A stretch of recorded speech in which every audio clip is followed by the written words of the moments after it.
je suis debout devant vous. Merci Seigneur. Amen. Juste un petit instant, merci beaucoup pour le témoignage. J'aimerais que tu précises, je n'ai pas bien compris, peut-être, certainement que je n'ai pas bien compris, mais pour que ce soit clair pour tous, que tu précises les points concernant le mariage, en fait. Oui. Le mariage, le divorce et le mariage au début. Enfin, est-ce qu'il y avait, je veux que tu précises ce point-là, je n'ai pas très bien compris, en fait. Les conditions du mariage initialement, et puis jusqu'au divorce, en fait. Juste ce qu'on-là. Brièvement, hein, c'est pas très long, c'est juste pour qu'on soit clair, qu'il n'y ait pas de confusion, en fait. Les conditions au mariage, c'était quoi? C'était que moi, j'étais déjà divorcée. Et lui aussi, quand je l'ai rencontré, il était divorcé. C'est là le problème. C'était là le problème. Donc du coup, entre mon divorce et le sien, comment voulez-vous que la paix soit entre nous? C'était les bagarres, les tromperies, tout ce que vous voulez. Les mots que je sortais dans la bouche, c'était comme les flèches, jamais d'entente. Donc du coup, c'est là que le divorce a... Je me suis dit plus, je suivais Georges. Tous les dimanches, j'entends la même chose. J'étais mal à l'aise. Je me suis dit non, je ne peux pas continuer à vivre dans cette vie. Malgré que j'ai tout perdu, j'ai tout laissé je lui ai laissé dans la maison et tout ce qui s'y trouvait. J'ai commencé la petite vie ailleurs avec ce que je pouvais faire jusqu'aujourd'hui. C'était ça. Okay. Merci beaucoup pour la précision, sœur. Et ceux qui veulent vivre pieusement seront persécutés. Continue la marche vers le Seigneur. Georges a un point par rapport à ce témoignage. J'ai dit quelque chose. Oui, Jacqueline, avec beaucoup de peine que j'ai suivi ton message. C'est la première fois que je vois une sœur en Christ. C'est la première fois que je vois une sœur en Christ publiquement faire un vœu de chasteté. Elle est encore très jeune, elle n'a que 59 ans. Elle pourra peut-être, si le Seigneur Jésus ne vient pas entre temps, elle peut vivre encore même, pourquoi pas 35 ans, même 40 ans, elle peut encore vivre longtemps, mais elle a décidé de faire un jeu de chasteté. Un vœu de, pardon, excusez-moi, c'est la plus de temps pour moi, un vœu de chasteté. Et sois fortifiée, ma soeur, tu as fait la bonne chose, et si j'ai compris, cet homme sortait avec la voisine ou le voisin. Le voisin. Le voisin. Dieu t'a sorti d'une terrible abomination. D'une terrible abomination. Je ne sais pas si vous pouvez vous représenter ce que ça représente sur le plan spirituel pour une femme qui va avec un homme qui va avec un homme. C'est quelque chose c'est horrible sur le plan spirituel. Mais la consolation que j'ai pour toi, c'est que Dieu t'a affranchi. Dieu t'a affranchi. Que la paix de Dieu soit avec toi. Et sois vraiment persévère dans cette parole. Nous rendons grâce à Dieu. Et ce n'est pas mes enseignements, c'est les enseignements de la parole de Dieu. Je ne suis qu'un instrument. Et continue à persévérer dans cette parole de Dieu, Jacqueline. Et beaucoup de courage. J'aimerais dire quelque chose par rapport au mariage et au remariage. Surtout vous les jeunes gens, je vous en supplie, rendez-vous service. Quand vous pensez que vous voulez vous marier, ne vous mariez pas avec quelqu'un qui est déjà divorcé. Faites des recherches. Engagez même un détective. Parce qu'il y a des bandits là dehors. Moi, j'étais un bandit en chef bandit. Je sais comment l'homme avec la langue mielleuse sait embobiner une femme. Je faisais partie. J'avais une langue exercée pour séduire. Et j'ai entraîné beaucoup de femmes à l'enfer. Et je le dis aujourd'hui avec larmes. Mais jeunes gens, jeunes filles, le témoin de la sœur fait mal. La Bible dit, tel autre péché hors du corps, mais celui qui commet l'impudicité pêche contre son propre corps. Il y a des erreurs que j'ai commises, que certains parmi nous ont commises, qui nous poursuivent jusqu'à la fin des jours. Est-ce que vous comprenez ce qu'elle dit? Par exemple, un enfant qui s'est entêté, on donne des conseils, elle va attraper une grossesse, on ne sait pas qui est le père, elle devient chrétienne. Est-ce que Dieu lui a pardonné? Je ne sais pas si on dit lui a pardonné, je pense qu'on pardonne à quelqu'un, c'est ça. Voilà. Dieu lui a pardonné. Est-ce que Dieu lui a pardonné? Oui, Dieu lui a pardonné. Mais elle portera les conséquences du fait qu'il y a cet enfant elle a perdu sa virginité. Jeunes gens, vous qui n'êtes pas encore mariés, je vous en supplie, n'oubliez pas ces paroles, ne vous mariez pas par précipitation. Il y a des gens qui sont mariés, qui travaillent même avec nous, etc. Aujourd'hui, certains sont presque au divorce. Et d'autres sont entêtés, j'ai donné des conseils à des jeunes gens, ils sont entêtés, aujourd'hui, ils vivent le calvaire. Et surtout, avant de se marier, je vous assure, priez Dieu. Quand je dis prenez un détective, je ne conseille même pas un détective. Dieu nous révèle les choses. Priez. Mais si vous n'avez pas la foi pour prier, prenez un détective. Vraiment, cherchez, parce qu'un homme va vous dire qu'il n'a jamais été marié. Parce que quand vous mariez, c'est fini. Et si quelqu'un parmi nous est marié et divorcé, vous vivez dans l'adultère. C'est la parole de Dieu. Vous vivez dans l'adultère si quelqu'un parmi nous est marié et divorcé. On se marie une fois. Se marier et se remarier à quelqu'un, c'est l'adultère. Et aujourd'hui, les faux pasteurs et dénoncent encouragent le mariage et le remariage. Le seul mari que vous devez avoir, vos femmes, c'est le premier. Et tant qu'il vit, même si vous divorcez, vous serez toujours mariés aux yeux de Dieu. Tant qu'il vit, la seule chose qui met fin à un mariage, c'est quoi? Merci, amen. La mort. Vous voyez, ce n'est pas moi qui ai répondu. Les frères ont répondu. Parce qu'ils ont la connaissance de la parole de Dieu. La seule chose qui met fin à un mariage, c'est la mort. Donc, toi qui es marié, si ton mari vit, et tu l'as connu, il était déjà marié, comme tu étais marié, comme le cas de Jacqueline, elle a fait la meilleure chose. Elle a fait avec foi. On ne force personne.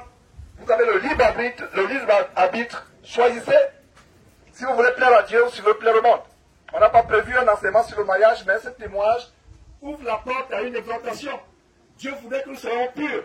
Je disais à la sœur Marceline, je sais pas quelque part, elle a le même problème. Cette sœur a pleuré hier soir, vous avez, tout le monde était parti, nous sommes restés seuls autour de la table.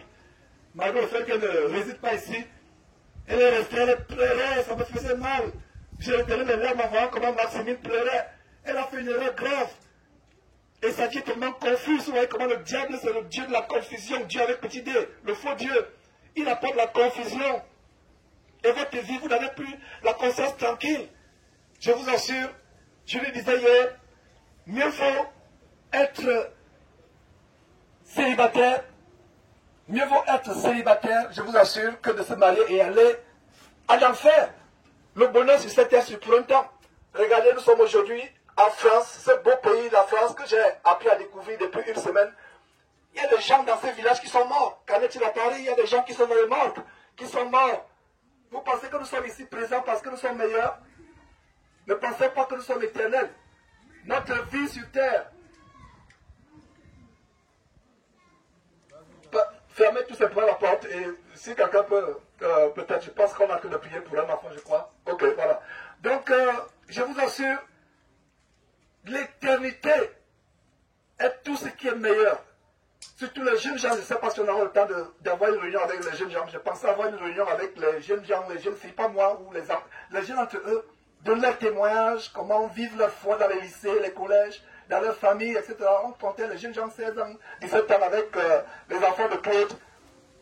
Claude a fait un très bon travail d'élever ses enfants dans la sanctification. J'ai passé 2 nuits chez Claude. J'étais émerveillé. J'ai vu ses enfants tout petits en 2016 à Houston, 2016 je crois. Ces filles priaient les Odélia. Je les ai vus en 2016, c'était des enfants. Aujourd'hui, je vois, elles sont grandes, elles sont même en train de poursuivre leur mère en taille. Aujourd'hui, j'ai fait 2 nuits. J'ai vu un modèle d'intégrité de filles qui sont engagées à se dépouiller. Et elles ont pris la décision, tant qu'elles ne sont pas mariées, elles ne partiront pas du domicile de leurs parents. Elles resteront, leur préoccupation n'est pas de se marier. La préoccupation est, si Dieu veut que je me marie, je vais me marier. Et pour les gens qui disent que, mais comment faire pour trouver un mari, pour trouver une femme? Si Dieu a décidé un mari pour vous, même si vous vivez 2000 mètres sur la terre, Dieu enverra un mari vous trouver la sœur. Ce n'est pas nous le chercher. Pire encore, des salles qui vont sur le site de rencontre. Il y a le site de rencontre de Top Chrétien, pour ne pas dire top chrétien. du sodomite, comment il s'appelle, Éric Sévérier, le français, qui a un père chrétien. Vous n'allez pas dans le site de rencontre pour rencontrer les femmes, pour rencontrer les hommes. On dit soi-disant site de rencontre chrétien. Quelle abomination! Attendez votre mari, attendez votre femme. Est-ce que Ève a demandé, est-ce que Adam a demandé un mari je vais dire, excusez-moi, est-ce que Adam, excusez-moi, a demandé une femme à Dieu? Non. Dieu lui a vu qu'il n'est pas bon pour Adam d'être comment? D'être seul.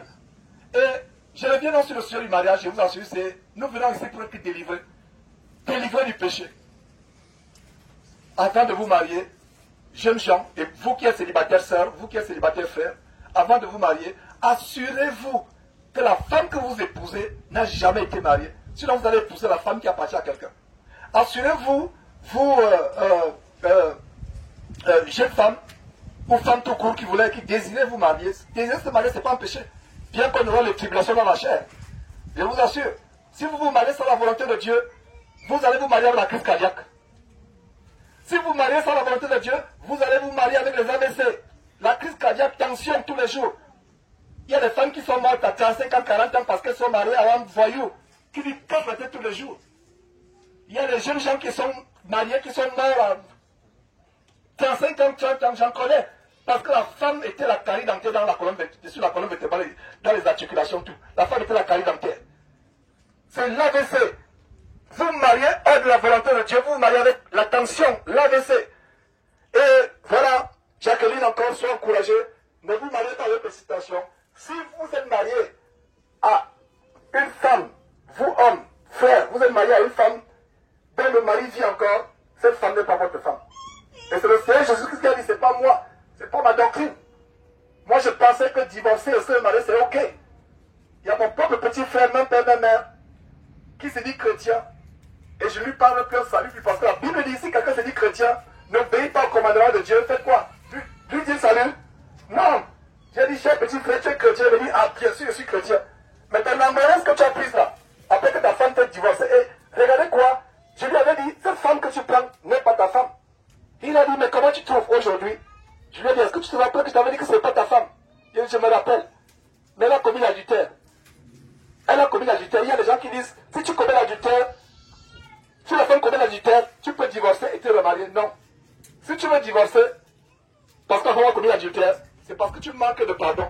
Maintenant, si tu divorces, ok, elle a commis l'adultère, tu ne peux plus te remarier. En conclusion, jeunes gens, jeunes femmes, ne vous précipitez pas. Demandez la volonté de Dieu pour vous marier. Et si vous êtes marié à quelqu'un qui est divorcé, mettez ça en règle. Devant Dieu, sur la base de Matthieu, sur la base de Proverbes, c'est ce que Esther, le verset que tu voulais lever, Esther qui a quitté hier, Proverbes chapitre 28, verset 13, c'est ce que tu voulais dire. Celui qui cache ses transgressions ne prospère point, dit ce verset, mais celui qui fait quoi? Un, les avoue publiquement, les avouer, et deux, fait quoi? Les délaisse, obtient comment? Miséricorde. Et délaisser signifie quoi? Abandonner. Il y a des gens qui disent, je me suis remarié à quelqu'un de divorcé, mais Dieu m'a pardonné, je suis au divorce. Non.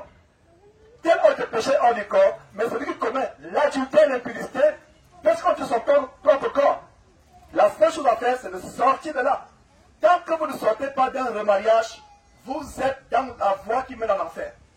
Et c'est ce que Jacqueline a connu, a compris, et elle est sortie, ça fait mal. Elle avait la peine à joindre les deux bouts.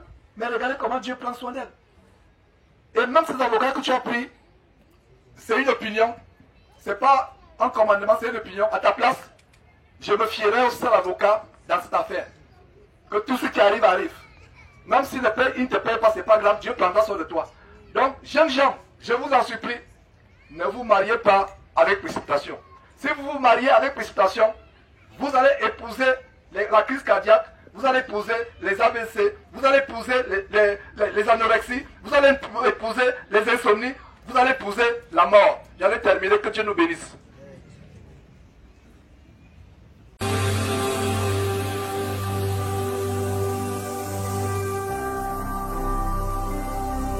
Jésus-Christ TV, vous connaîtrez la vérité et la vérité